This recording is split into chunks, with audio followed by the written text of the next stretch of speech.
Hello everyone, আমি প্রিয়াঙ্কা দে, taro reader. প্রথম কথা বলে দিই যে আমরা স্পিরিচুয়াল মানুষ না, আমরা ভীতু হই। এটা ঠিক। স্পিরিচুয়াল মানুষ ভীতু হয়, যারা স্পিরিচুয়াল না তারা কিন্তু একটু ভীতু হয় না। আমি এটা নিজেই রিয়েলাইজ করছি নিজের জীবন দিয়ে। কেন ভীতু হই সেটাও বলে দিচ্ছি। ভীতু বলতে এই না যে আমরা প্রবলেম থেকে ফাইট করতে ভয় পাই, সেই ভীতু না। আমরা আমাদের ভীতুটা, স্পিরিচুয়াল মানুষের ভীতুটা কিন্তু একটু আলাদা টাইপের ভীতু। আমরা এটা ভয় পাই যে আমাদের দ্বারা জানি অন্য মানুষের ক্ষতি না হয়ে যায়।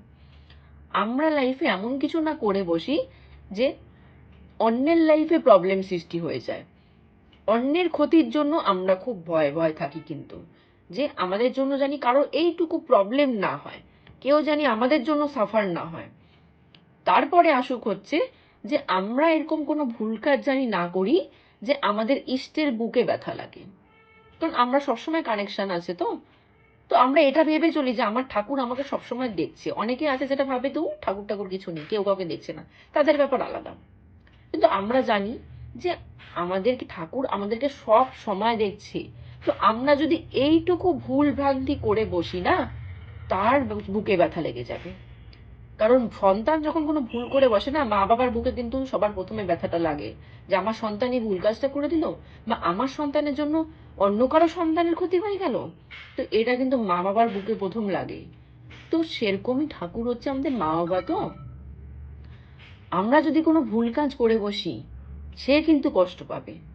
তো এই জন্য না আমরা স্পিরিচুয়াল মানুষ, আমরা ভয়ে থাকি যে আমাদের জন্য কোনো মানুষের ক্ষতি না হয়ে যাক, আমাদের জন্য জানি অন্যের লাইফে প্রবলেম না হয়ে যাক, আমাদের জন্য জানি আমাদের ইষ্টের বুকে ব্যথা না লাগুক, আমার ঠাকুরের বুকে জানি আমি এমন কাজ না করি যাতে আমার ঠাকুরের বুকে ব্যথা লাগুক, আমার ঠাকুর কষ্ট পাক, এরকম জানি আমার দ্বারা কিছু না হয়। তো এই ভয়ে কিন্তু আমরা থাকি। তাই বলে আমরা এই জন্য আমরা ভীতু। স্পিরিচুয়াল মানুষ কিন্তু এই জন্য ভীতু। কিন্তু তাই বলে এটা ভীতু না যে আমি লাইফে প্রবলেম আসলে ফাইট করতে ভয় পেয়ে যাব, না। নর্মাল মানুষের থেকে বেশি ফাইট করার ক্ষমতা রাখে একজন স্পিরিচুয়াল মানুষ। কারণ সে ভিতর থেকে স্ট্রং। তো তার মনটা ভীতু জানি সে ক্ষতি না হয়ে যায়, কারণ এই দিক দিয়ে ভীতু, কিন্তু সে ফাইট করার জন্য ভিতর থেকে হেভিলি স্ট্রং। সে মেয়ে হোক সে ছেলেই হোক, ঠাকুর ধরে আছি মানে মেন্টাল কন্ডিশন হেভিলি স্ট্রং। যে কোনো লাইফে প্রবলেম আসুক না কেন, সামনে এসে ভূত প্রেত দাঁড়িয়ে গেল, মাথা নত করতে আমরা রাজি না। যে না, তুমি ভূত প্রেত ভাই তোমার জায়গায় ঠিক আছো, আমি আমার ইষ্টের সাথে কানেকশনে আছি, সুতরাং আমি তোমাকে দেখে ভয় পাবো না, আমার ঠাকুর আমার সাথে আছে। আমি তুমি কে ভাই, তোমাকে দেখে ভয় পাওয়ার কোনো জায়গাই নেই। আমি ভয় পাবো আমার ঠাকুরকে। কেন ভয় পাবো? যে আমি কোনো ভুল করে দিলে সে কিন্তু আমাকে শাস্তি দেবে। মা বাবা যেরকম বাচ্চা ভুল করলে কিন্তু শাস্তি দেয়, তো সেরকম আমি ভুল করলে আমার পিতা আমাকে শাস্তি দেবে, আমার মালিক আমাকে শাস্তি দেবে। এই জায়গাটায় ভয় পাও। ভূত প্রেতের থেকে কোনো সময় ভয় পেও না, মালিকের থেকে ভয় পাও। ভূত প্রেত কি করবে? মালিক যদি সাথে থাকে ভূত প্রেত কি করবে? কিছুই করতে পারবে না, তার কোনো ক্ষমতাই নেই। মালিকের সামনে তার কোনো ক্ষমতা নেই। কিন্তু মালিকের থেকে ভয় পাও যে আমি কোনো ভুল করলে কিন্তু মালিক আমাকে ছাড়বে না, মালিক কিন্তু শাস্তি দিবে। আমি তার সন্তান বলে যে সে আমাকে মাফ করে দেবে, রেহাই করে দেবে, তা কিন্তু না। সে কিন্তু শাস্তি আমাকে দেবে, উল্টো বেশি দেবে। এটা কিন্তু একদম ন্যায্য কথা। যারা ঠাকুর মানে তাদের শাস্তিটা কিন্তু বেশি পেতে হয়। এইটুকু ভুল করলে কিন্তু শাস্তিটা বেশি পেতে হয়, যারা মানে না তাদের কিন্তু শাস্তি পেতে হয় না অতটা। এটা কিন্তু একদম ন্যায্য কথা। যে ছেলে মেয়ে বাবা মার কথা বেশি শুনে, বাবা মা যা কিছু বলে ছোড়ে, কিন্তু তার জন্য যদি এইটুকু ভুল হয়ে যায় না, বাবা মা কিন্তু তাকেও শাস্তি দেয়। কিন্তু যে ছেলে বাবা মাকে পাত্তাই দেয় না, বাবা মার কথাই শোনে না, তাকে বাবা মা শাস্তি দিক আর না দিক সে তো শাস্তিও নেবে না। বাবা মা যদি শাস্তি দেয়ও, কিন্তু সেই শাস্তিটাকেও পাত্তা দিবে না। তো তার জন্য তার সেই সন্তানকে ঠাকুর শাস্তিও দেয় না। কিন্তু যে তার কাছে, সে কিন্তু এটুকু ভুল করলেও কিন্তু ঠাকুর তাকে শাস্তি দেবে। তো এই জিনিসটা মাথায় রেখে আমাদের চলতে হবে যে আমাদের ভূত প্রেতের থেকে ভয় পেয়ে লাভ নেই, আমাদের প্রবলেম থেকে ভয় পেয়ে লাভ নেই, আমাদের ঠাকুরের থেকে ভয় পাবো। যে আমরা কোনো ভুল করব, তার বুকে কষ্ট হবে। আমরা কোনো ভুল করব, সে কিন্তু আমাদেরকে শাস্তি কিন্তু দেবে কড়া। তখন ভুল করলে কিন্তু সে কিন্তু কড়া টিচার, সে কিন্তু শাস্তি দেবে। তো এই জন্য এইসব ছোট ছোট জিনিসগুলো যদি আমরা মেনটেন করে চলতে পারি লাইফে, আমরা প্রথম কথা আমাদের লাইফে এরকম প্রবলেম, আমরা নিজেদের স্বার্থের জন্য অন্যের ক্ষতি করতেও দুবার ভাববো না। আমাদের নিজেদের তো লাভ হচ্ছে, অন্যের ক্ষতি হোক কোনো ব্যাপার না। এই মেন্টালিটি যদি কারো থেকে যায়, সে লাইফে যাই করুক সাকসেসফুল তো হবে না। সে ঠাকুরের কাছে তো যেতে পারবে না, আর ইনকাম করে নিতে পারবে হয়তো মেবি, ঠাকুরের কাছে কিন্তু সে যেতে পারবে না।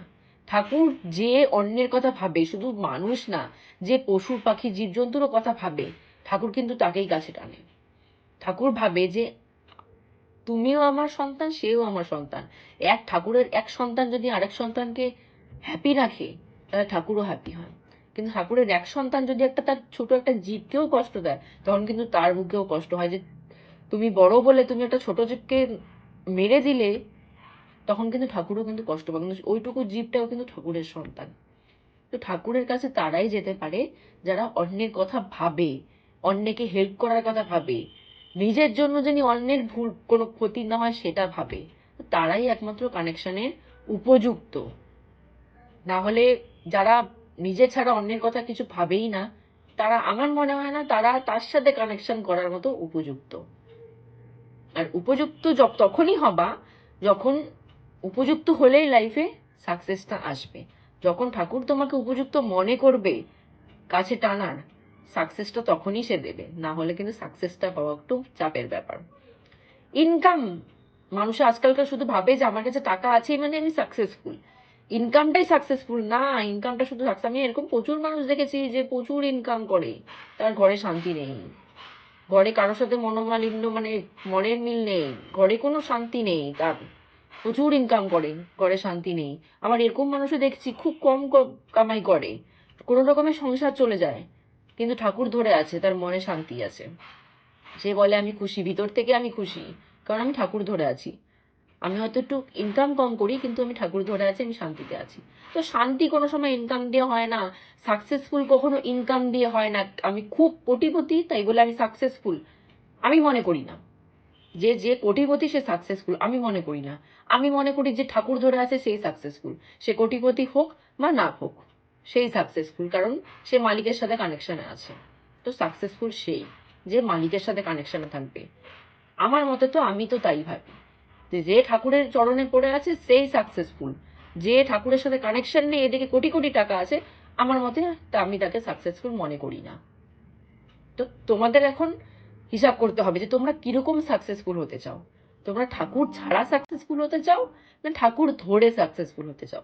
কারণ ঠাকুর ছাড়া সাকসেসফুল হলে মনে শান্তিটা নাও থাকতে পারে, কিন্তু ঠাকুর ধরে যদি সাকসেসফুল হই, আমার মনে কিন্তু শান্তি থাকবে, ইনকামও থাকবে, মা লক্ষ্মীও থাকবে। ঠাকুর প্রসন্ন হলে মা লক্ষ্মী থাকবেই, মা লক্ষ্মীও থাকবে, শান্তিও থাকবে, দুটোই থাকবে। কিন্তু যদি ঠাকুরের সাথে কানেকশন না হয়, শুধু মা লক্ষ্মী থাকতে পারে, মনে শান্তি কিন্তু নাও থাকতে পারে, কোনো গ্যারেন্টি নেই। কিন্তু ঠাকুর ধরলে কিন্তু 100% গ্যারেন্টি আমার মন শান্ত হয়েই যাবে। তো মানুষ কি চায় সেটার বেসিসে ওয়ার্ক করো, যে আমি কি চাচ্ছিটা কি, আমার লাইফের গোলটা কি, গোল হিসাব করে তারপর সেটার উপর ওয়ার্ক করা স্টার্ট করো, সাকসেসটা তাড়াতাড়ি আসবে। তো আজকের মতো এখানেই স্টপ করছি। জয় গুরু।